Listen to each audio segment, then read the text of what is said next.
Pag pinag-uusapan natin ang mga sinaunang tao, or mas tama, mga early Homo sapiens, Neanderthals, at iba pang hominids na gumala sa mga sinaunang panahon, kailangan nating kalimutan muna ang mga modernong iniisip natin.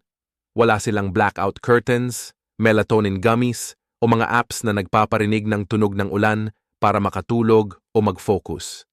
Ang ilaw nila ay nagmumula sa apoy at mga bituin.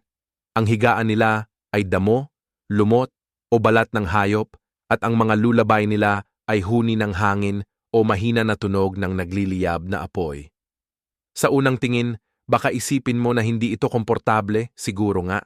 Nakakatakot nga, pero iba ang sinasabi ng mga arkeolohikal na tala at pag-aaral ng antropolohiya. Ang natural na pagsunod sa siklo ng mundo ang nagbigay ng tulog na mas healthy sa maraming paraan kumpara sa karaniwang tulog ng modernong tao ngayon. Walang nagbubuzz na phone sa tabi ng kama. Walang pag-scroll ng doom sa gitna ng gabi, 3:00 ng umaga.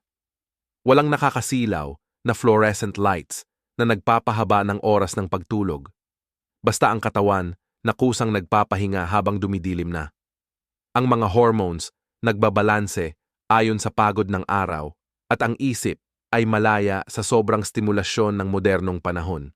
Bago tayo magsimula, sana samahan niyo ako sa paglalakbay na ito sa pamamagitan ng pag-subscribe sa channel para tuwing mag-e-explore ako ng mga kwento tungkol sa prehistory, may bago kayong mapapanood na nakakatuwa at nakakaintriga na parang nagdudugtong ng mundo ng konti.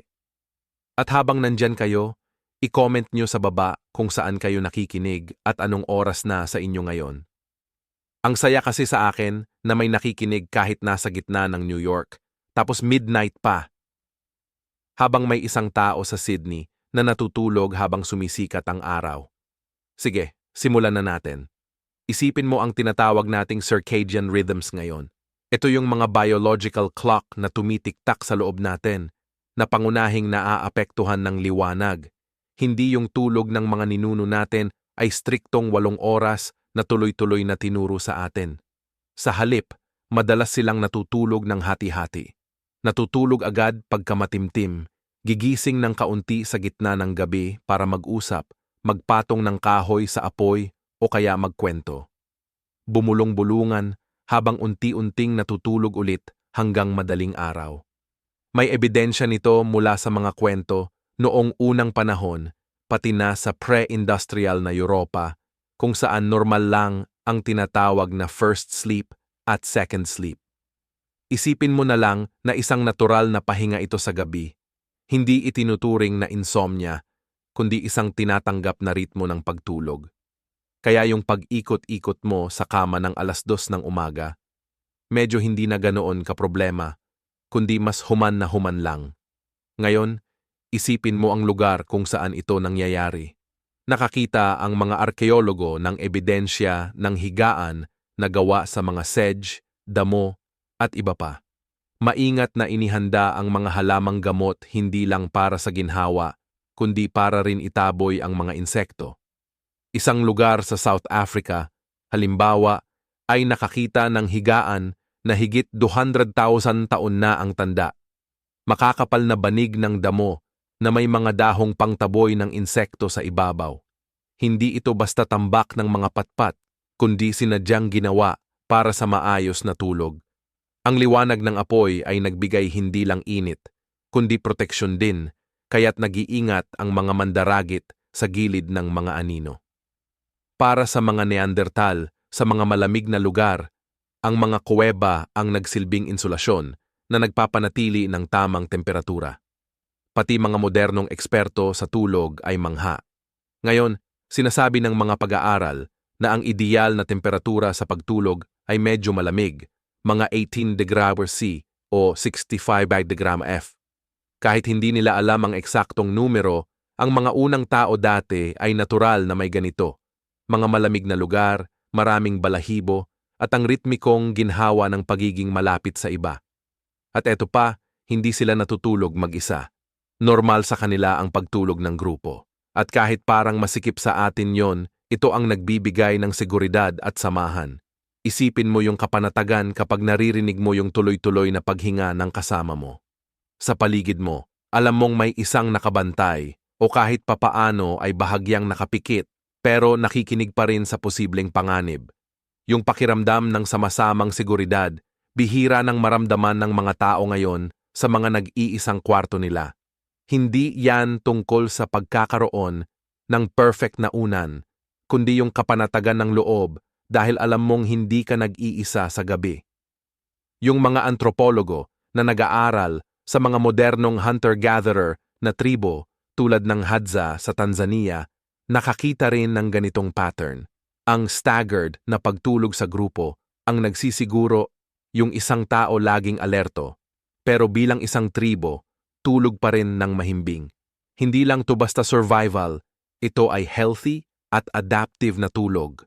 Kumpara dito sa ngayon, gumagawa tayo ng bahay na may pader, pinto at kandado. Pero sa loob, gising tayo, nakatitig sa mga nagliliwanag na screen, pinapaniwala ang sarili na ligtas tayo habang nilalabanan ng katawan natin ang stress hormones at digital na stimulation. Hindi kailangan ng mga sinaunang tao ng mabibigat na kumot o white noise machines. Ang buong mundo nila ay parang isang malaking tulog aid na nakatune sa circadian rhythm nila. Ang irony, habang nakamit natin ang seguridad, medisina at teknolohiya, parang lumalala naman ang tulog natin. Dumarami ang kaso ng insomnia, laganap ang sleep apnea, at bihira lang ang mga adults na nakakakuha ng recommended na 7 hanggang 8 oras na tulog. Baka nga yung mga tao noong kuweba na nagtipon-tipon lang sa tabi ng apoy ang pinakamalusog na tulog na naranasan ng tao. Kapag tiningnan natin ng mas malalim kung ano talaga ang ibig sabihin ng tulog sa mga sinaunang tao, isa sa mga pinakakapansin-pansing pagkakaiba sa ngayon ay kung gaano kalapit ang kanilang gabi sa natural na ritmo. Sa kalikasan. Sa modernong buhay, halos nabura na pati ang agwat ng araw at gabi. Pwede tayong magbukas ng ilaw kahit hating gabi, mag-scroll sa mga nakakasilaw na feed hanggang mangulubot ang mga mata o manatili sa mga gusali ng opisina kahit lampas na ang paglubog ng araw sa ilalim ng malamig na fluorescent lights. Pero isipin mo naman kung sa isang mundo ang paglubog ng araw ang tunay na simula ng gabi. Kung ang unti-unting pagdidilim ng kulay kahel sa savanna o ang banayad na pagdidilim sa loob ng kuweba ang tanging senyales na oras na para magpahinga. Hindi ganun ang mga unang tao. Nakikipagnegosasyon sa oras ng pagtulog. Ang utak at katawan nila ay sumusunod sa ritmo ng araw. Mga pag-aaral sa mga komunidad na walang kuryente, tulad ng mga Simani sa Bolivia o Hadza sa Tanzania, ay nagpapakita na karaniwan silang natutulog mga ilang oras pagkatapos lumubog ang araw at gumigising agad pagsikat ng araw. Ang kanilang tulog na karaniwang 6.20 hanggang 7 na oras ay mukhang mas maiksi kaysa sa inirerekomendang 8 oras, pero consistent ito at nakaayon sa natural na siklo ng liwanag at sa kalusugan nila. Lalo na pagdating sa kalusugan ng puso at habang buhay, madalas na mas magaling sila kaysa sa atin sa mga bagay na mahirap balewalain. Ang pag-sync ng kanilang katawan sa liwanag ng araw hindi lang basta pagtulog kapag madilim. Ang pagkakita sa umagang liwanag na maliwanag at diretso hindi natatabunan ng mga gusali o salamin ay tumutulong i-regulate ang produksyon ng melatonin at cortisol. Ang mga sinaunang tao may built-in na reset button para sa kanilang circadian rhythm tuwing umaga. Ang pagsikat ng araw mismo. I-compare mo ito sa atin na tinatakpan ang mga bintana ng blackout curtains, tapos nag-snooze ng 5 beses, tapos natutumba papunta sa kusina para uminom ng kape. Hindi lang basta sabi-sabi na mas madali ang buhay nila noon. Sa biology, mas matatag ang tulog nila kasi hindi ito palaging naaabala ng artipisyal na mga istorbo. Talagang madilim ang gabi nila, tunay na madilim, maliban sa kumikislap na apoy at liwanag ng mga bituin. Pinakita ng mga neuroscientist na kahit maliit na antas ng artipisyal na ilaw, tulad ng kumikislap na telepono sa tabi ng kama, kaya nitong pigilan ang melatonin. Wala niyan ang mga unang tao. Para silang nagdiriwang ng melatonin gabi-gabi, yung hormone na yan, tumatakbo ng maayos, siguradong makakakuha ng malalim at nakakapagpahingang tulog. Isa pang nakakatuwang bahagi ng kwento ay yung ebidensya ng hati-hating tulog. Nang tiningnan ng mga antropologo ang mga lumang tala bago pa kumalat ang artipisyal na ilaw, nakita nila yung konsepto ng first sleep at second sleep. Natutulog ang mga tao pagkatapos ng paglubog ng araw, tulog ng 3 hanggang 4 na oras, natural na gigising sa gitna ng gabi, magtatagal ng 1 oras o 2 na tahimik na nag-uusap, nag-aalaga ng apoy o nagmumuni-muni, tapos babalik ulit sa tulog ng 1 pang 3 hanggang 4 na oras.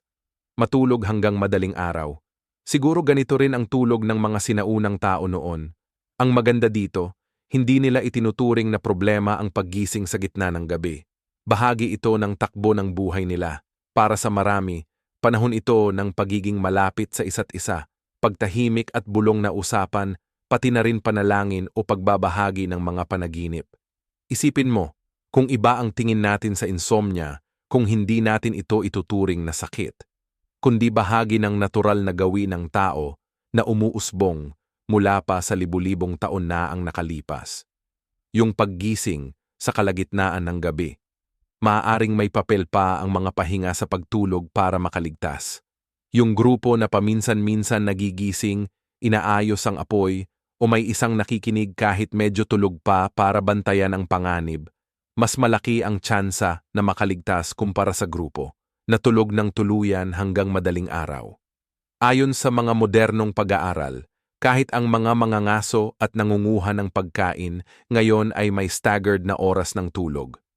Laging may isang bahagyang gising para bantayan ang panganib sa dilim.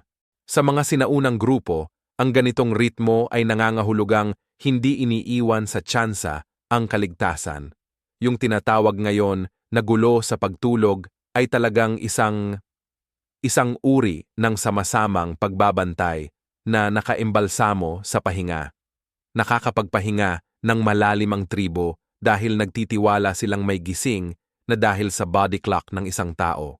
Siyempre, dapat nating pag-usapan ang ginhawa dahil kahit iniisip natin na ang mga unang tao ay nakayuko lang sa matigas na bato, iba ang ipinapakita ng ebidensya. Sa mga lugar tulad ng Sabudu Cave sa South Africa, may mga natuklasang patong-patong na higaan mula sa mga halaman na umaabot ng mahigit 70,000 taon na ang tanda. Hindi lang damo ang inilatag para gawing banig, kundi pati mga mabangong halaman na may kakayahang itaboy ang mga insekto. Ginamit din ito.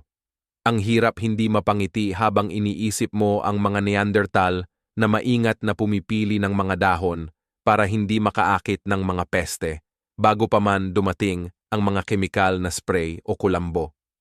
Dagdag pa ang apoy na nagbibigay proteksyon dahil ang usok nito ay nakakatakot sa mga insekto at malalaking hayop din. Tapos, lagyan mo pa ng mga balat para sa init, bigla naging hindi na rawastong-rawasto ang mga sinaunang higaan. Sa katunayan, parang natural na bersyon ng memory foam ang mga ito. Matibay, makahinga, bahagyang malambot, at gawa sa kamay. At dito papasok ang irony. Ngayon, nagbebenta sila ng mga kutsyon na may brand na caveman. Paleo ito, primal iyon.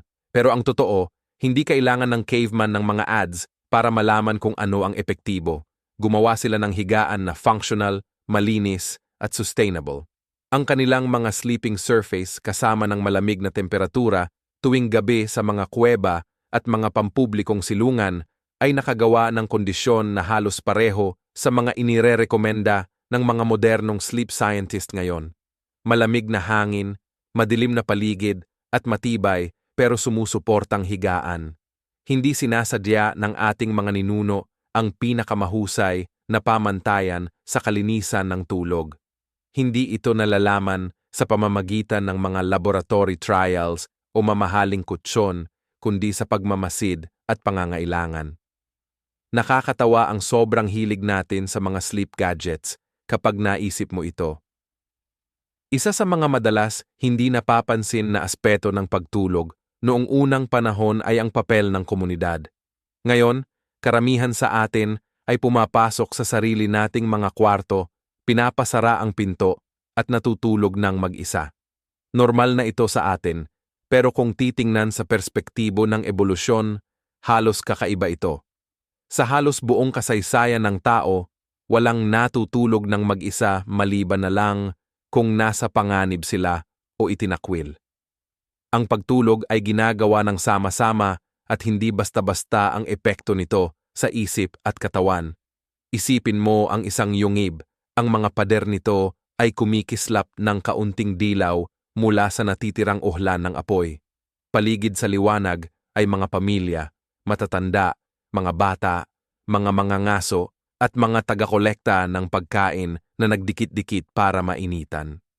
Maririnig mo ang sabay-sabay na hininga ng maraming katawan, ang paminsang pagbulong sa panaginip, baka may ubo, o ang mahinang iyak ng sanggol na agad nilalambing ng magulang. Ang pinaghalong tunog na iyon ay hindi ingay.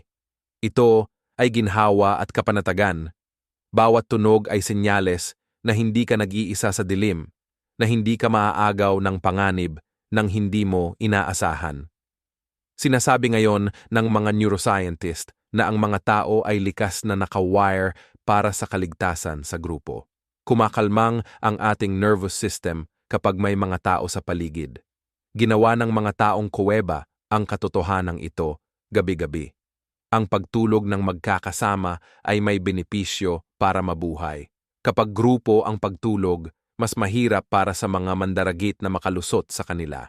Pero nakakatulong din ito na mapaghatian ang responsibilidad ng pagbabantay. Habang ang iba ay natutulog ng malalim para makapagpahinga ng maayos, ang iba naman ay bahagyang nagpapahinga, kumikindat ang mga tainga sa pinakamahinang tunog. Napag-alaman ng mga antropologo na nag-aaral sa Hadza, isang modernong pangkat ng mga mangangaso at taga-kolekta sa Tanzania, na sa kahit anong oras ng gabi, halos 1/4 ng grupo ay gising o kalahating gising. Ang ganitong overlapping ay nagsisigurong may nakabantay palagi, kahit walang formal na itinalagang bantay sa gabi. Sa isang paraan, ang buong grupo ay parang isang malaking organismo na humihinga, nagpapahinga, nagpapalakas, pero hindi kailanman tuluyang walang bantay. Kung naranasan mo nang hindi makatulog sa gabi dahil kinakabahan sa isang tunog.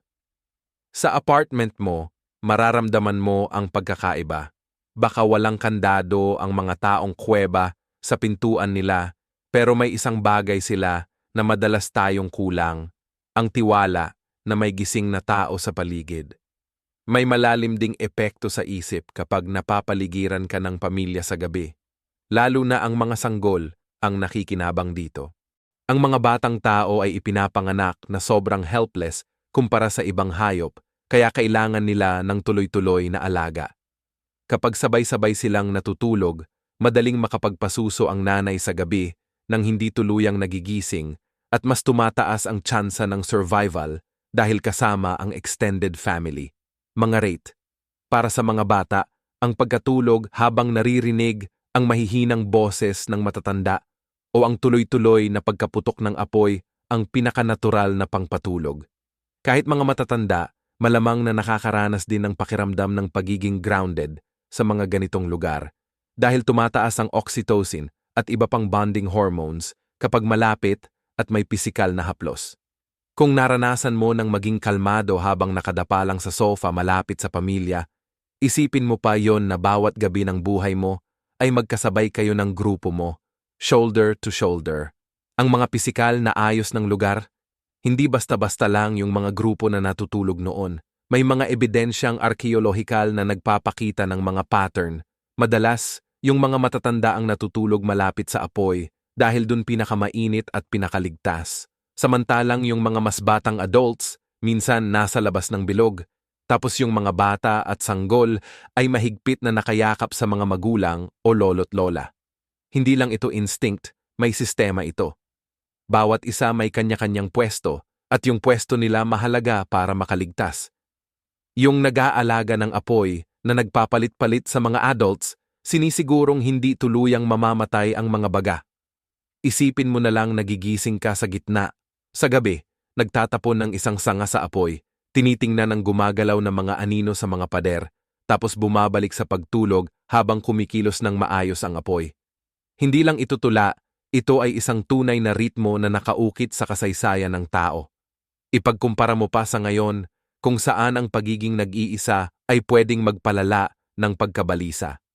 Pinapakita ng mga modernong pag-aaral na yung mga taong natutulog mag-isa ay madalas gisingin, madaming stress na insomnia, at pati mga bangungot. Kapag iniisip mo na sa loob ng daan-daang libong taon, iniuugnay ng ating lahi ang gabi sa pagiging sama-sama. Walang masyadong nakakagulat kung minsan ay parang hindi natural ang matulog ng mag-isa. Kahit mga mag-partner ngayon, madalas mag-share ng kama, hindi lang dahil sa intimacy, kundi dahil sanay na ang nervous system natin sa pag-synchronize sa presensya ng iba sa loob ng libu-libong taon. Hindi sinasadyang pahirapan ng mga unang tao ang kanilang tulog. Ginagawa lang nila yung natural na disenyo ng ebolusyon, matulog ng magkakasama. Ang pinakamalusog na tulog sa kasaysayan, hindi lang tungkol sa hormones o circadian rhythms. Nasa pagiging kabilang, ligtas, may tiwala, at pisikal na lapit na lumilikha ng magandang kondisyon para dito. Nakakapagpahinga ng todo. Isipin mo ang kabaligtaran. Isang tao lang mag-isa sa kuweba, ang apoy kumukupas-kupas, bawat pag-crack ng sanga sa labas, nagpapabilis ng tibok ng puso. Ganyan ang tulog, mababaw, pira-piraso, at nakakapagod. Pero kapag nilagay mo yung parehong tao sa grupo ng 20, kung saan nararamdaman niya ang init ng iba sa paligid at pantay-pantay ang tsansa ng panganib, biglang relax ang katawan. Bumabagal ang nervous system at sumunod ang malalim na tulog. Nakakatawa na sa paghahanap natin ng privacy at independence, baka sa modernong panahon ay pinagpalit natin ang isa sa pinakamabisang natural na pampatulog, ang ginhawa ng pagkakaroon ng komunidad. Kung gusto nating maintindihan kung bakit marahil ang mga unang tao ay nakakaranas ng ilan sa pinakamalusog na tulog sa kasaysayan, hindi natin pwedeng baliwalain kung ano ang nagpapakain sa kanilang mga katawan araw-araw. Madalas hindi napapansin ng mga modernong tao kung gaano kalaki ang epekto ng pagkain at pisikal na pagod sa kalidad ng tulog.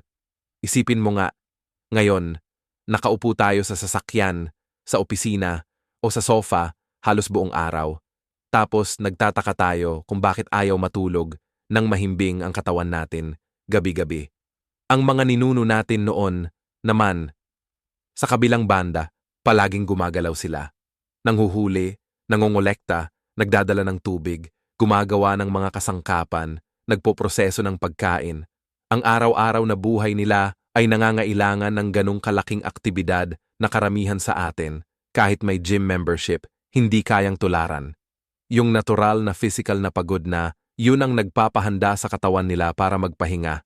Napapagod ang mga kalamnan, nauubos ang enerhiya, at handa na ang nervous system na mag-relax. Kapag buong araw kang naglalakad sa hindi pantay na lupa, sumusubaybay ng hayop, o nangongolekta ng mga halaman ng ilang oras, ang tulog ay hindi mo na kailangang pilitin. Yung katawan mo talaga ang naghihingi nun. Malaki rin ang naging papel ng pagkain sa pag-regulate ng tulog nila. Hindi kumakain ang mga sinaunang tao ng pinong asukal, processed carbs, o mga inuming may caffeine kahit anong oras ng araw. Yung kinakain nila ay mga whole foods, karne, isda, mani, tubers, prutas, at mga dahong gulay, depende sa lugar at panahon. Sabi sa nutritional anthropology, yung ganitong klase ng pagkain ang dahilan kung bakit mas stable ang blood sugar nila kumpara sa mga biglaang tumaas at bumagsak na nararanasan natin ngayon. Kapag stable ang blood sugar, nababawasan ang paggising sa gabi dahil biglaang pagbaba ng glucose sa dugo na pwedeng mag-trigger ng cortisol release at makaistorbo sa tulog. Ang mga pagkaing mataas sa protina ay nakakatulong din para hindi madaling magutom, habang ang mga healthy fats mula sa mga ligaw na hayop o mga nakuhang mani ay nagbibigay ng matagalang enerhiya. Dahil walang artipisyal na stimulant at processed junk food, hindi nagigising ng gising ang mga unang tao sa kalagitnaan ng gabi na may mabilis na tibok ng puso at hindi komportableng tiyan. Mas nakaka-adjust ang katawan nila para magpahinga pagkatapos ng isang araw ng trabaho at balanseng pagkain na puno ng nutrients. Pero may iba pa.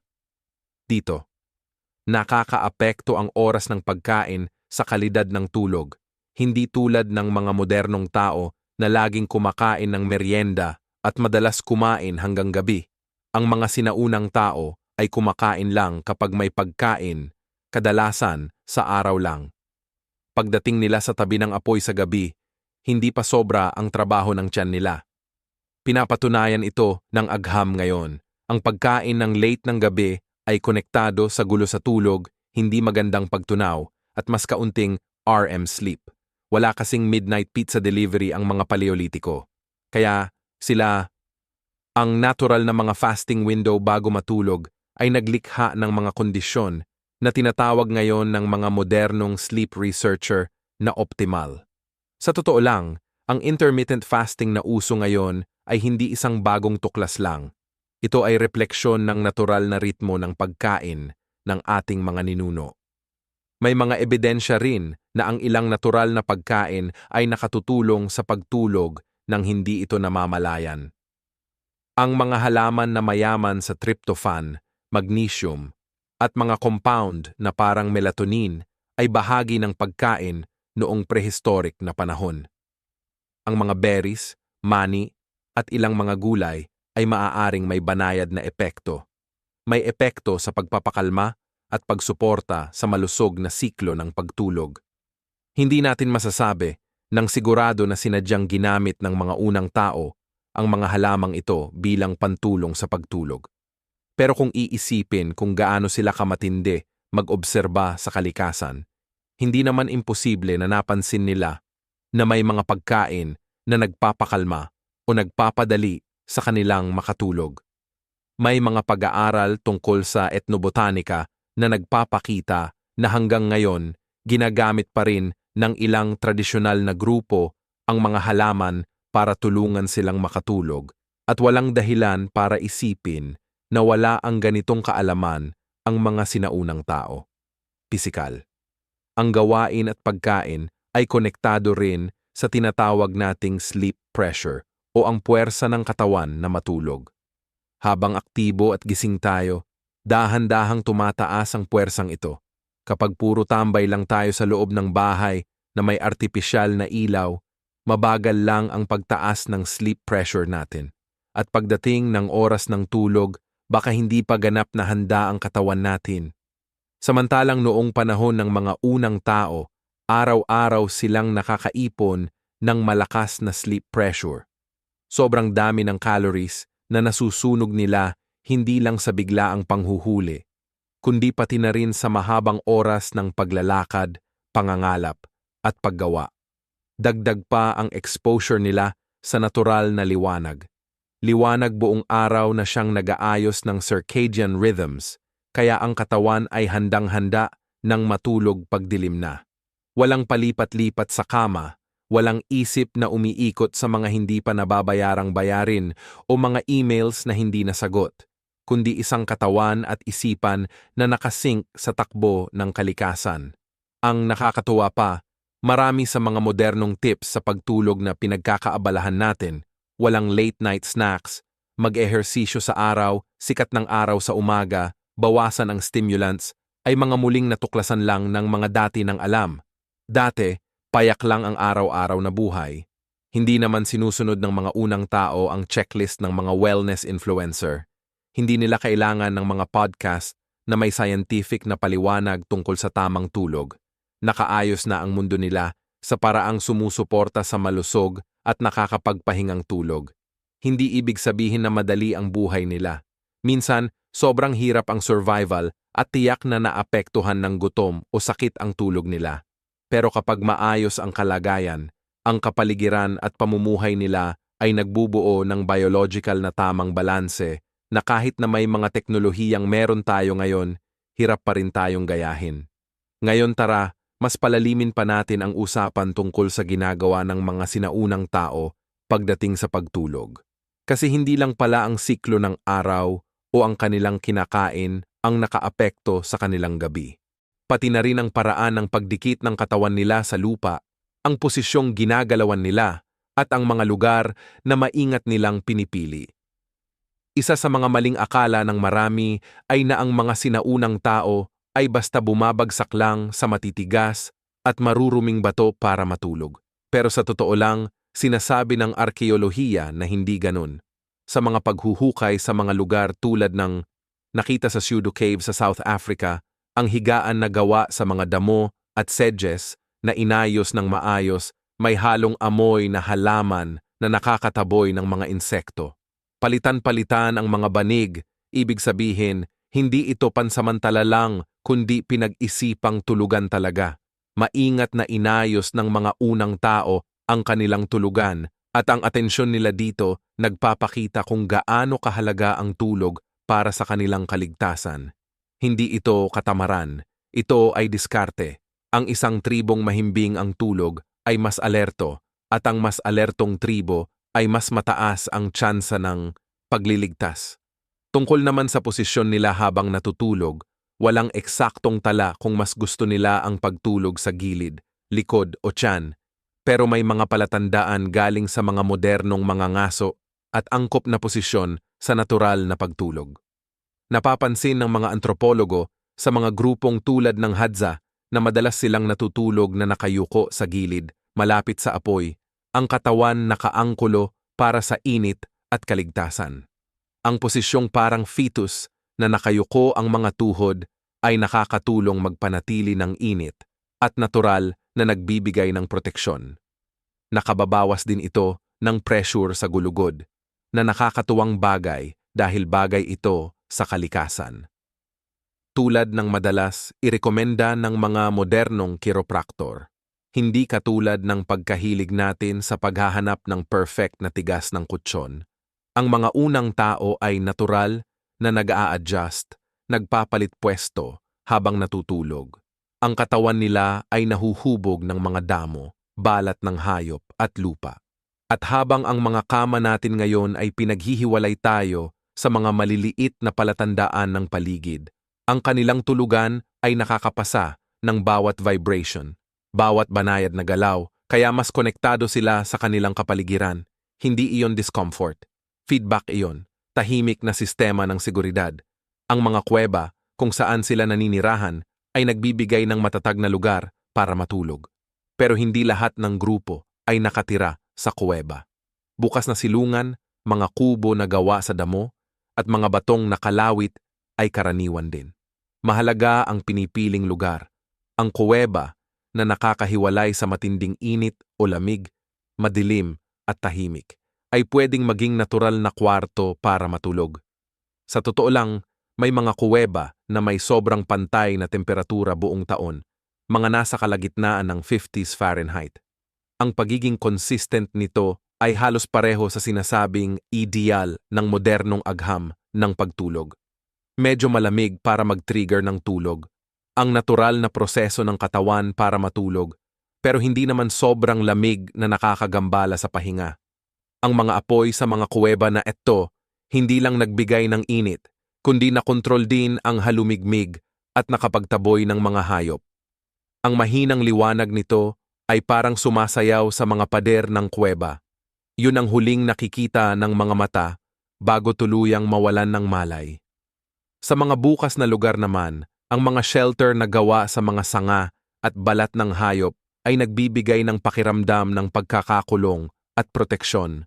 Parang pader na nagbibigay ng psychological na seguridad, pero hindi naman tinatanggal ang koneksyon sa natural na siklo ng liwanag ng buwan at mga bituin. Mayroong isa pang madalas hindi napapansin dito ay ang daloy ng hangin. Kadalasang natutulog ang mga modernong tao sa mga saradong kwarto. Kung minsan pa nga ay paulit-ulit na umiikot ang hangin na parang lumana sa mga bentilasyon. Ang mga sinaunang tao naman ay natutulog habang dumadaan ang hangin sa kanilang mga lagusan. Malayang umiikot ang sariwang hangin, puno ng oxygen, malamig ang temperatura, at madilim na walang artipisyal na ilaw. Isang natural na kombinasyon na nakakatulong sa pagtulog. Kahit ang pangingislap ng apoy ay may ritmo, isang pulsing na epekto na sinasabing nakakapag-relax ng utak ayon sa ilang neuroscientists. Nakakatuwang isipin yung isang Neanderthal na pinapanood yung mga nagliliit na uling, ang mga talukap ng mata niya mabigat, habang ang hipnotikong liwanag ng apoy ang nagtutulak sa kanya papunta sa malalim na pahinga. Parang natural na bersyon ng mga ginagamit natin ngayon tulad ng sleep therapy lamps at relaxation apps. Alam din natin na ang mga sinaunang tao ay gumagamit ng balat ng hayop, hindi lang bilang damit, kundi pati na rin bilang higaan at kumot. Ang mga balahibo ay nagsisilbing insulasyon laban sa malamig na lupa, nilalagyan ng dagdag na ginhawa sa ibabaw ng mga banig na gawa sa damo. May mga balat din siguro na inunat at medyo tinaas para makagawa ng simpleng higaan. Hindi nagtatapos doon yung mga patong-patong na ito. Nagbibigay lang ng init. Pinababaan din nila ang kontak sa basang lupa na pwedeng magdulot ng sakit. Madaling maliitin kung gaano katalino ang kailangan para makagawa ng tulugan na balanse ang ginhawa, kalinisan at kaligtasan.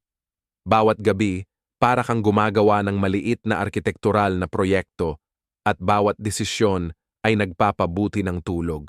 Na tumagal ang mga ganitong gawain ng 10,000 taon, ibig sabihin sobrang epektibo talaga sila. Kapag ikinukumpara natin ito sa mga problema natin ngayon sa pagtulog, sobrang ironic talaga.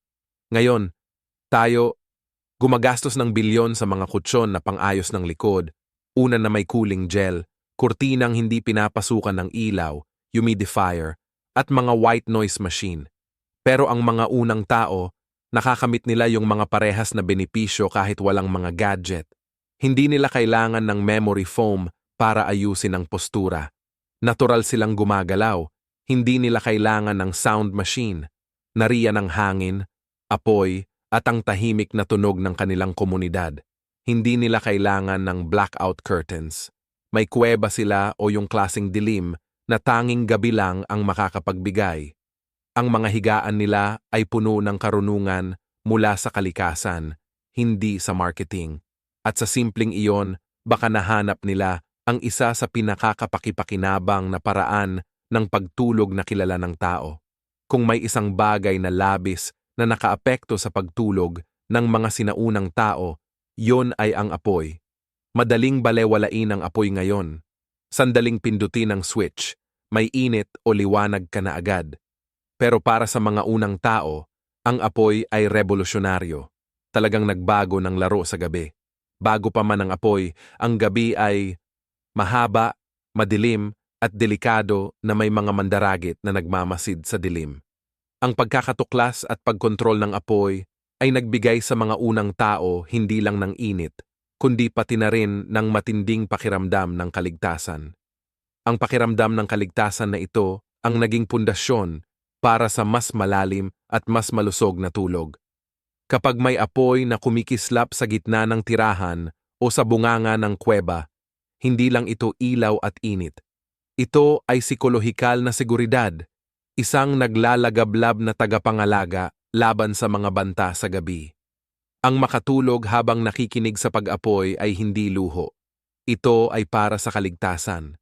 At nagdala ito ng antas ng pagpapahinga na hanggang ngayon ay nararamdaman pa rin ng ating mga nerbiyos. Ang agham sa likod nito ay nakakagulat na napapanahon. Ipinapakita ng mga pag-aaral na ang panunood ng mga apoy o pakikinig sa pag-crackle ng apoy ay nakakapagpababa ng presyon ng dugo at stress hormones. May kakaibang nakaka-hypnotize sa diregular na pagliyab at malumanay na tunog ng nasusunog na kahoy na nagpapakalma sa utak. Hindi man alam ng mga unang tao ang tungkol sa cortisol o brainwave patterns, ramdam naman nila ang epekto nito. Isipin mo yung buong grupo na nagtitipon-tipon, mga mata na mabigat sa antok. Habang unti-unting huminahon ang apoy at naging naglalagablab na uling, sabay-sabay ding bumagal ang kanilang paghinga kasabay ng ritmo ng mga apoy. Minsan, pinag-uusapan ng mga modernong mananaliksik ang tinatawag na entrainment, kung saan ang paulit-ulit na pattern ng ilaw at tunog ay umaayon sa pisyolohiya ng tao, tinutulungan itong makapasok sa estado ng pahinga. Natural na ibinibigay iyon ng apoy. Sa isang paraan, ang pinakaunang pampatulog ng mundo ay hindi isang mabigat na kumot o tsaa mula sa halamang gamot. Ito ay ang ilaw ng apoy na sumasayaw sa dingding ng yungib. Lampas sa aspetong psikolohikal, may praktikal ding benepisyo ang apoy sa pagtulog na hanggang ngayon ay nasusukat pa rin.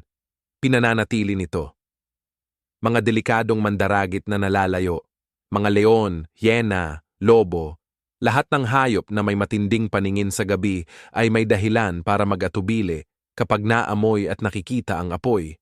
Dahil dito, mas nakaka-relax ng husto ang mga sinaunang tao at hindi palaging nag-aalala na baka atakihin sila. Kahit mga insekto na nagdadala ng sakit at nakakaistorbo sa tulog ay tinataboy ng usok. Sa pagpigil ng mga peste at mandaragit, parang pinalawig ng apoy ang mga oras ng ligtas na pagtulog. Isipin mo na lang na ito ang pinakaunang security system, pero hindi mo kailangang magbayad ng subscription. Kailangan mo lang ng kahoy, mga kislap at galing. Dahil doon, nagkaroon ng seguridad ang katawan ng tao para makapasok ng buo sa restorative na tulog. Kapag hindi na kailangang bantayan ng isip, kahit kalahating mata lang ang nakabukas, mas na ipagpapatuloy ng natural ang tulog, mas maraming oras sa slow wave at REM phases. May kwento din tungkol sa kung paano pinalawig ng apoy ang oras ng pakikisama na nakaapekto naman sa ritmo ng pagtulog. Bago pa man ang apoy, kapag madilim na gabi, halos ganap ng kadiliman, kaya napipilitang magpahinga agad-agad ang mga grupo. Pero dahil sa apoy, maaaring nagtitipon-tipon ang mga tao at nagbabahagi ng mga kwento kahit lampas na ang araw para patibayin ang samahan at simulan ang kultura. Yung mga oras na magkakasama sila, nagtatawanan, nagpaplano at nagkukwento, hindi sayang na panahon iyon. Para yun sa pag-regulate ng emosyon. Pinapakita ng modernong psychology na nakakatulong ang social bonding para mabawasan ang stress at anxiety na parehong hadlang sa pagtulog. Siguro pinag-uusapan ng mga kalalakihan noon ang mga pangangaso, nagkwento ng mga mito o nagtuturo sa mga bata sa tabi ng apoy. At malamang na ang mga ritual na yan ang naghahanda ng isip para makapagpahinga. Ganoon ang prehistorikong bersyon, isang routine bago matulog na nagpapadali sa paglipat mula gising papuntang tulog. Ang koneksyon ng apoy at circadian rhythms ay nakakatuwang pag-usapan. Ang ilaw ng apoy ay mainit, puno ng pulang at kahel na kulay na halos walang asul na liwanag. Hindi tulad ng mga artipisyal na ilaw ngayon na pinagmumultuhan natin, tulad ng LED at mga screen na pumipigil sa melatonin. Ang ilaw ng apoy ay hindi masyadong nakakaapekto sa natural na senyales ng katawan para matulog. Pagdating ng gabi, ang tanging liwanag ay apoy at mga bituin, na pareho namang nagpapalakas ng produksyon ng melatonin. Nakakatawang isipin. Habang hinahabol natin ang blue light blocking glasses at mga maingat na dinisenyong bombilya para gayahin ang natural na dapit hapon. Pero ang mga sinaunang tao noon ay perpekto na ang ganitong kapaligiran, libu-libong taon na ang nakalipas ng hindi kailangan ng kahit anong produkto. Ang gabi nila ay biologically perfect, madilim na may banayad lang na liwanag mula sa spectrum na nagpapakalma, hindi nagpapagising. Hindi sobra-sobra ang sabi kung titignan na ang apoy ang isa sa pinakamahalagang bagay na nagpabuti sa tulog ng mga sinaunang tao sa kasaysayan. Nagbigay ito ng seguridad at pinalawig ang kanilang social na koneksyon. Nilayo ang mga peste at swak na swak sa takbo ng ating circadian biology. Ngayon, sinusubukan ng mga tao na gayahin ang ganong atmosphere gamit ang kandila, bonfire, at mga ambient na video ng nag-aapoy na kahoy sa kanilang mga screen. May sentido yan. Nakakabit pa rin sa nervous system natin ang mag-relax sa sinaunang ritmo na yon. Pero ang mga unang tao, hindi na nila kailangang gayahin yon. Buhay na nila yon. Tuwing gabi, habang kumikislap ang apoy at sumasayaw ang mga anino sa bato, dahan-dahan silang natutulog sa klase ng pahinga na pangarap lang ng mga modernong tao. Pahinga na hinubog ng kalikasan, ng komunidad at ng liwanag ng apoy. Apoy, mga panaginip. Isa to sa mga pinakamisteryoso at pangkalahatang bahagi ng pagtulog ng tao. Pero pag iniisip natin yung mga unang tao sa kuweba, bihira tayong huminto para isipin kung ano kaya ang mga panaginip nila. Parang iniisip natin na dahil puro survival at gamit na bato lang ang buhay nila, wala raw silang panaginip. Pero hindi naman panaginip ay para lang sa modernong panahon. Nasa utak yan. At ang utak ng mga ninuno natin noon ay talagang sopistikado na. Ang REM.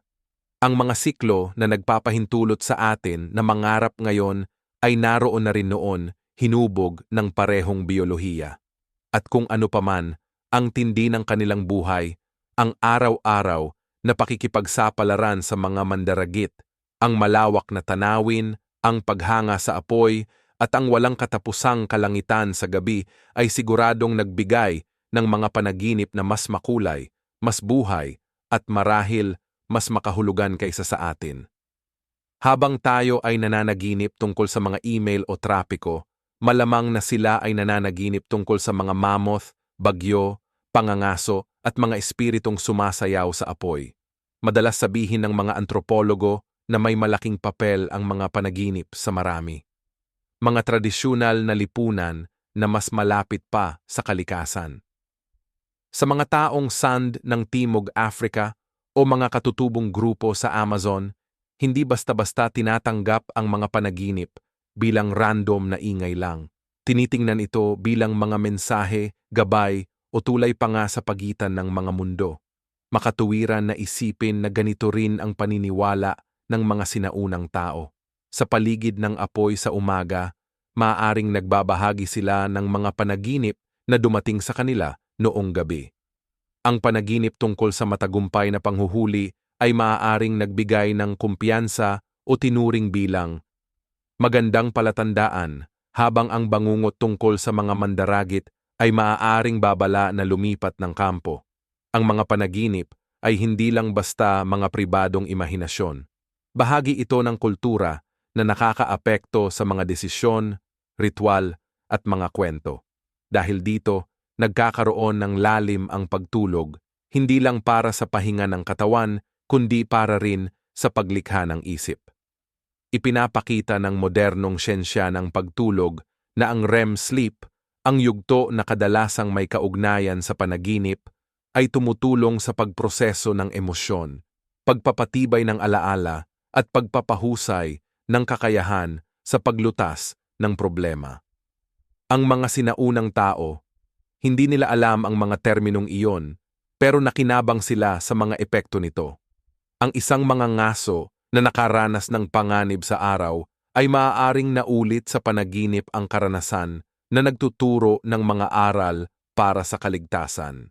Ang isang bata naman ay maaaring nanaginip ng mga hayop na nagpapatibay ng kaalaman tungkol sa mundo sa paligid nila. Ang pagtulog ay hindi lang basta pahinga ng katawan, isa itong klase tuwing gabi. At dahil ang pagtulog ng mga sinaunang tao ay hindi gaanong naaantala ng artipisyal na ilaw o matinding stress, mas madalas at mas nakakapagpahinga ang kanilang mga panaginip kumpara sa atin. Kami yung mga nakaunti ng REM sleep dahil sa late-night Netflix binges. Hindi sila. May something na halos poetic dito. Yung koneksyon ng mga panaginip at ang pinagmulan ng sining. Yung mga pinakaunang cave paintings tulad ng sa Lascaux o Chauvet sa France, nagpapakita ng mga hayop sa mga dynamic at halos surreal na eksena. Hindi naman malayong isipin na naapektuhan ng mga panaginip yung mga gawa na to. Imagine paggising mo sa gitna ng gabi, pagkatapos mangarap ng mga bison o kabayo, sariwa pa sa isip mo yung mga galaw nila. Isip, Tapos kinukunan gamit ang okre sa pader. Baka ang mga panaginip ang naging inspirasyon na nagdugtong ng karanasan at imahinasyon na siyang naglatag ng pundasyon para sa simbolikong pag-iisip. Sa ganitong paraan, hindi lang basta healthy ang pagtulog. Ito ay mataba, isang gabi-gabing pinagmumulan ng pagkamalikhain na humubog sa simula ng kultura mismo. At habang tayo ngayon minsan nahihirapang harapin ang mga bangungot, para sa mga unang tao, maaaring ang mga masamang panaginip ay bahagi ng sistema, hindi depekto. Ang bangungot tungkol sa isang mandaragit ay pwedeng magpatibay ng pag-iingat. Ang panaginip tungkol sa pagkawala, ang paglalakbay ng isang tao ay maaaring sanayin ang isip na maging mas mapagmatyag. Tinatawag ito ng mga psychologist na threat simulation theory ng mga panaginip at hanggang ngayon ay pinagdedebatehan pa rin ito. Pero kung anuman ang tunay na layunin nito sa biology, malamang na may praktikal na silbi ang mga panaginip ng mga unang tao para sa kanilang kaligtasan. Sa halip na biglang magising ng 3:00 ng umaga na nag-aalala sa mga deadline, ang kanilang masasamang panaginip ay may mga ngipin at kuko na nagpapaalala sa kanila ng mga tunay na panganib. Nakakatawa pa nga, yung pagiging grounded nila ay baka naging dahilan para mas maging kapaki-pakinabang ang kanilang mga panaginip. Tulog, bangungot, at lahat pa na mas kapaki-pakinabang kaysa sa atin. Kaya kapag pinag-uusapan natin kung bakit ang mga unang tao ang may pinakamalusog na tulog sa kasaysayan, hindi lang ito tungkol sa hormones, higaan, o komunidad. Kasama rin dito ang imahinasyon. Ang kanilang tulog ay hindi basta pagkalimot sa kamalayan. Panahon ito kung kailan ang mga isip nila ay naglalakbay sa mga simbolikong tanawin, gumagawa ng mga panaginip na gumagabay sa mga gawa at humuhubog ng pagkatao. Sa kanilang mga panaginip, baka nakipangaso sila kasama ang mga ninuno, nakipagtagpo sa mga espiritu sa liwanag ng apoy, o lumipad na parang mga ibon sa mga lambak. Hindi talaga natin malalaman ng eksakto. Ang nakita nila nang kumurap ang kanilang mga mata sa ilalim ng mabibigat na talukap. Pero ito ang alam natin. Ang mga panaginip ay kasing tanda ng sangkatauhan mismo at hindi ito naging mas mababa sa malinaw noon sa isang yungib 40,000 taon na ang nakalipas kaysa sa kwarto mo ngayong gabi. Ang pagbabago ng mga panahon ay nagdagdag pa ng isang kahangahangang aspeto sa pagtulog ng ating mga sinaunang ninuno. Hindi tulad ng kakayahan natin ngayon na kontrolin ang oras gamit ang ilaw at central heating. Ang mga unang tao sa kuweba ay buhay sa awa ng gumagalaw na araw at pagkiling ng mundo. Ang mahabang gabi ng taglamig at maikling gabi ng tag-init ay hindi problema para sa kanila na kailangang ayusin. Sila ang naging balangkas ng pag-iral. Ibig sabihin, ang tulog ay hindi isang tiyak na oras tulad ng iniisip natin na ideal na 8 oras. Sa halip, ito ay flexible, lumalawak at lumiit depende sa panahon. Palaging nakatuon sa kaligtasan at balanse. Isipin mo na nakatira ka sa mga lugar na mataas ang latitude noong panahon ng yelo, kung saan ang gabi ng taglamig ay parang walang katapusan. Sa loob ng mga buwan, maaaring madilim ng 14 o 15 na oras ng tuloy-tuloy. Malamang na mas matagal natutulog ang mga sinaunang grupo, tapos gigising para sa mga sandaling tahimik na gawain sa dilim. At pagkatapos ay muling nahimbing sa pagtulog, sumusuko sa pinalawak na ritmo ng panahon. Hindi nakikipaglaban ang kanilang mga katawan sa oras. Ang oras mismo ay isinulat ng kalangitan. Sa tag-araw, kabaligtaran ang nangyayari. Mahahabang araw na puno ng gawain at maiikling gabi ng dilim, kaya kailangang maging epektibo ang pahinga. Malamang na nag-adapt ang mga unang tao na matulog ng mas kaunti sa mga panahong ito. Pero nanatiling mataas ang kalidad ng kanilang tulog dahil sa matinding pisikal na pagod at pagkakalantad sa liwanag ng araw na nagpapatibay sa circadian rhythms. Kung iisipin natin ang tungkol sa Tinitingnan ang katawan ng tao bilang isang flexible na sistema kaysa isang matigas na makina, kaya may katuturan ang pagiging adaptable nito. Ang tulog ay hindi sinusukat gamit ang mga app o ikinukumpara sa karaniwang oras. Ito ay tumutugon sa paligid, naaayon sa panahon, at naka-adjust sa kapaligiran. At dahil sa ganitong flexibility, nagawa ng mga sinaunang tao ang bagay na hindi nagagawa ng marami sa atin, ang pagkakaugnay ng katawan at mundo. Sinusuportahan ng mga pag-aaral sa mga modernong hunter-gatherer na grupo na wala pang artipisyal na ilaw ang ebidensya ng adaptability na ito.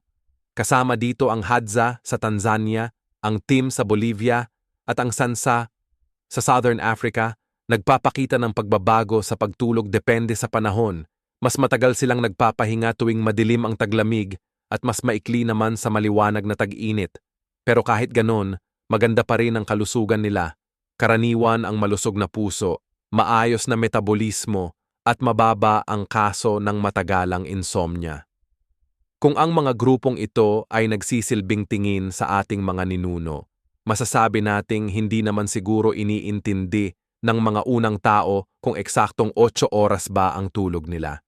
Sila ay sumusunod lang sa agos ng panahon at sa ganitong paraan, posibleng napabuti nila ang kanilang kalusugan. Hindi kayang kopyahin ng mga striktong modernong schedule natin yon. Siyempre, may papel din ang klima. Tuwing malamig na buwan, mas makapal ang tinitibag na kumot gamit ang mga balat ng hayop at damo, tapos mas matagal din nagliliyab ang mga apoy sa gabi. Ang pagtulog ng magkakalapit sa grupo, hindi lang para sa psychological na seguridad, kundi para rin sa shared na init, parang sinaunang central heating system. Ang kilalang Eskimo kiss, hindi ito tungkol sa romansa. Para hindi manginig sa lamig. Ang mga unang tao sa yelo na Europe o Siberia, sobrang umaasa talaga sila sa init ng grupo. Nagbubuo ng mga kumpol na nagsisilbing balot para makaligtas sa sobrang lamig ng gabi.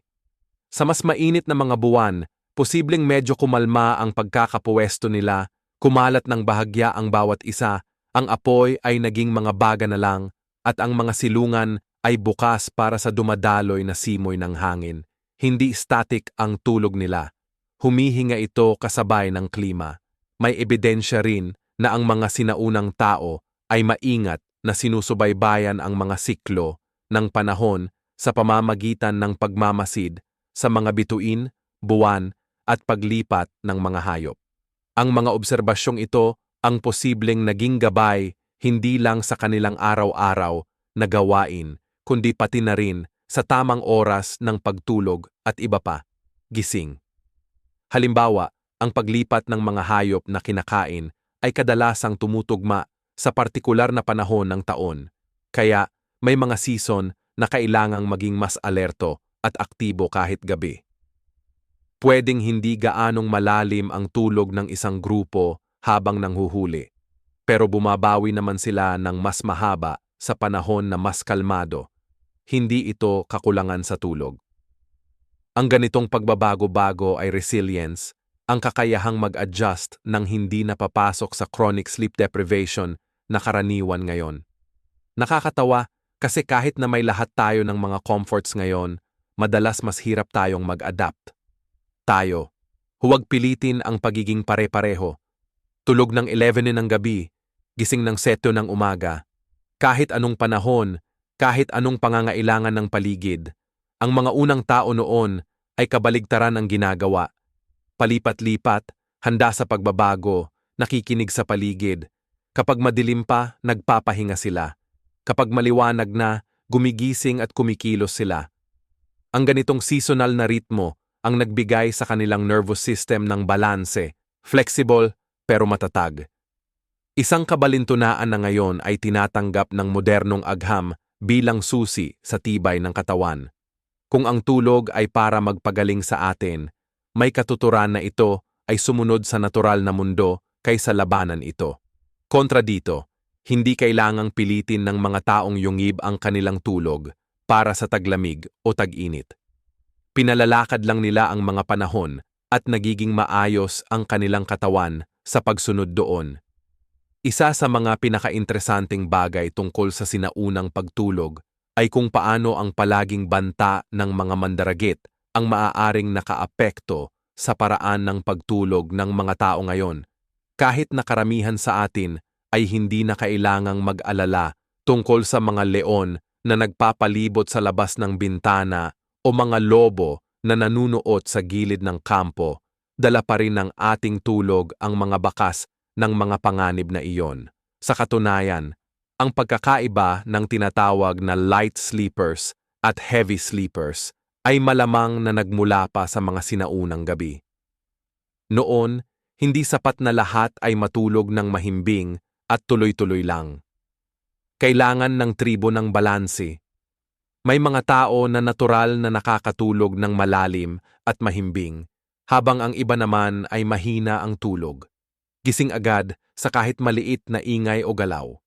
Sa ganitong kombinasyon, nabuo ang isang biological alarm system na nagpapanatiling ligtas ang grupo habang nakakakuha pa rin ng pahinga ang lahat. Mga antropologo na nag-aaral sa kasalukuyan, malinaw itong nakikita sa mga lipunang mga ngaso at taga-kolekta. Sa mga grupo tulad ng Hadza, hindi lahat ay natutulog ng sabay o pareho ang lalim ng tulog. Sa kahit anong oras, may isang bahagyang gising, may isang umiikot sa higaan, may isang nag-uunat pagkatapos ng panaginip. Hindi ito planado, pero umaandar ito ng parang orasan. Ang buong grupo ay nananatiling ligtas dahil ang pagbabantay ay natural na nahahati sa iba't ibang lalim at yugto ng tulog. Ang tawag sa phenomenon na ito ay Sentinel Hypothesis, na nagsasabing ang tulog natin ay umunlad para mag-balance ng magkabangga ang pangangailangan para sa pahinga at seguridad. Sa isang tribo kung saan lahat ay mahimbing na natutulog, madaling maging biktima sila ng mga mandaragit. Pero sa tribong may halo-halong pattern ng pagtulog, nakakapagpahinga at nakakaligtas sila. Kung isa ka sa mga madaling gumising kahit sa pinakamaliit na ingay, baka nakakainis yun para sa'yo. Pero yung ugali na yan ang maaaring nakaligtas sa buhay ng mga ninuno mo. Madalas, magreklamo ngayon ang mga mahihinang tulog na hindi nila matuloy ang tulog buong gabi. Pero noong unang panahon, malaking tulong iyon. Gumigising sandali para tingnan ang apoy, makinig. Kapag nakikinig ka sa hangin o nagbabago ng posisyon, ibig sabihin ay nakasink ka sa paligid mo. Yung mga mahimbing, matulog naman ang nagsisigurong may ilang miyembro ng grupo na nakakakuha ng buong cycle ng slow wave at REM sleep na kailangan para sa memorya, paggaling at immune system. Ito ay isang uri ng paghahati ng trabaho na nakatanim sa biology. Sa totoo lang, may mga pag-aaral na nakakita ng genetic variations na nakakaapekto sa lalim ng tulog, at parang mas natural isipin ito bilang mga estratehiya ng ebolusyon kaysa mga kakaibang katangian lang. Parang kung paano may mga tao na mas bagay sa endurance hunting, habang ang iba ay mahusay sa paggawa o pag-aalaga, ang iba naman ay likas na alerto, habang ang iba ay likas na tagapag-ayos. Malamang na ito rin ang naghulma sa mga papel sa loob ng grupo. Ang isang ina na nagpapasuso ng sanggol ay maaaring madaling magising, sensitibo sa bawat iyak at galaw. Samantalang ang mga matatandang miyembro ng grupo na hindi na gaanong napapagod sa pangangaso o pangangalap ay mas malalim ang tulog para makatipid ng enerhiya kapag kailangan na. Ang mga bata na nasa gitna ng mga matatanda ay malamang na mahimbing ang tulog, protektado. Sa pagbabantay ng iba, sama-sama, ang mga pagkakaibang ito ang nagdala ng balanse. Walang isang tao ang kailangang totally mawalan ng tulog. Sa halip, pinaghati-hatian ng grupo ang responsibilidad na hindi sinasadya na pinoprotektahan ang isa't isa sa pamamagitan ng simpleng pagkakaiba-iba ng kanilang tulog na biology. Ang pagtutulungan na ito ay hindi kahinaan, kundi lakas. Maging ang pagkakaayos ng mga natutulog ay malamang na nagpapalakas pa ng sistemang ito. Yung mga nasa gilid ng grupo ay maaaring mga magaan ang tulog, madaling gumising sa mga tunog o malamig na hangin, habang yung mga nasa gitna na napapaligiran ng init at seguridad kayang magpahinga ng mas malalim. Base sa mga nahukay na ebidensya ng pagtutok ng apoy sa mga kuweba, madalas inilalagay ang apoy para pantay ang pagkalat ng init at para rin may liwanag na pumapalibot. Yung mga nakapag-camping na, alam nila na yung putok ng sanga sa dilim, mas nakakatakot ang tunog kaysa kapag may apoy na malapit. Dahil gising agad yung mga madaling magising sa ganitong mga palatandaan, bihira na talagang mabigla ang grupo ng mga mandaragit. Sa madaling salita, ang disenyo ng lugar kung saan tayo natutulog ay swak na swak sa natural na pagbabago ng ating pagtulog. Ang nakakatuwa, yung adaptation na ito na dulot ng takot sa mga mandaragit ay nandyan pa rin sa atin hanggang ngayon. Kahit wala na ang mga mandaragit, yung mga modernong alalahanin natin tulad ng trabaho, bayarin o relasyon ay ginagamit pa rin ang parehong sistema na dati nagbabantay sa atin sa dilim. Kapag bigla kang nagising ng duwi ng madaling araw na mabilis ang takbo ng isip mo, hindi sira ang katawan mo, kundi nagkakamali lang ang sinaunang biology mo. Ang paggamot sa ang mga alalahanin ay parang mga dahong kaluskos sa labas ng kuweba. Na maraming tao ang may ganitong ugali, ibig sabihin malalim na talagang nakatanim ito sa atin. Ang pinakamalusog na tulog sa kasaysayan ay hindi tungkol sa tuloy-tuloy na katahimikan. Ito ay tungkol sa maayos at protektadong pagiging gising na natural na nakahabi sa gabi. Ang pahinga ng mga taong kuweba ay sabayan, paunti-unti, at may kalakip na likas na pagbabantay. At imbes na pahinain ang kanilang paggaling, ito ang nagpanatili sa kanila na mabuhay ng sapat para maipasa ang mga katangiang ito sa atin. Pag iniisip natin, sa modernong mundo at kung paano nito naaapektuhan ang tulog, dalawang salarin ang agad na lumalabas, ingay at ilaw. Siguro ang ibig sabihin nito, kung gusto nating matulog ng mas mahimbing, hindi natin kailangan ng mas maraming gadgets kundi mas konting sagabal, madilim na kwarto, tahimik na lugar, mas malapit na koneksyon sa ibang tao, mas maraming sikat ng araw sa umaga, at mas konting asul na ilaw sa gabi. Sa madaling salita, bumalik tayo sa mga ritmo ng buhay na sinusunod ng mga ninuno natin araw-araw. Siguro kaya hinahanap-hanap ng mga tao ang mga kwentong ganito, hindi lang para matuto. Kasaysayan, pero para maramdaman na konektado tayo ulit, isipin natin na nakapaligid tayo sa mga apoy na yon, nakatingala sa parehong mga bituin, pinapalma ng parehong huni ng hangin at paghinga. May ginhawa sa pag-alam na bago pa man naging komplikado ang mundo, nakahanap na ang tao ng paraan para makapagpahinga. At hanggang ngayon, habang pinapakinggan mo to, baka nararamdaman mo na rin yung hila na yon. Yung bigat ng mga talukap ng mata mo, ang bagal ng tibok ng hininga mo, yung pakiramdam na kabilang ka sa isang lahi ng mga natutulog na umaabot ng 10,000 taon na ang nakalipas. Mga taon na yan. Kaya habang tinatapos natin tong paglalakbay na to, gusto kong magpasalamat sa'yo na kasama mo ako dito. Kung narating mo to, binigyan mo ang sarili mo ng pagkakataong huminahon at magpakalunod sa isang bagay na mas malaki kaysa sa pagmamadali ng araw-araw na buhay. Sana mag-subscribe ka kung hindi ka pa para samahan mo ako sa susunod na paglalakbay sa mga nakakubling sulok ng prehistorya. At kung gusto mo, mag-iwan ka ng comment kung saan ka nakikinig at kung nakatulog ka ba habang nakikinig. Alam ko, marami sa inyo siguro ang nakaranas nito. May kakaibang saya sa pagtayo ng maliit na komunidad na ito kahit magkakaibang time zone at kontinente tayo. Tayong lahat nagkakaugnay sa simpleng paraan ng pakikinig. Magpahinga kayo ng maayos ngayong gabi. Hayaan ang isip mo na maglayang parang mga ninuno natin na nakahiga sa tabi ng apoy, napapalibutan ng dilim at bituin sa itaas. Sila ang may pinakamasustansyang tulog sa kasaysayan. Hindi dahil wala silang problema, kundi dahil nakasabay ito sa kalikasan, sa komunidad, at sa kabuluhan. Sana ganun din ang tulog mo ngayong gabi. Dala mo yung kaunting ritmo na yon, yung kapayapaan na yon, yung koneksyon na yon. At paggising mo, nandito pa rin ako na may mga kwento para samahan ka sa isa pang gabi.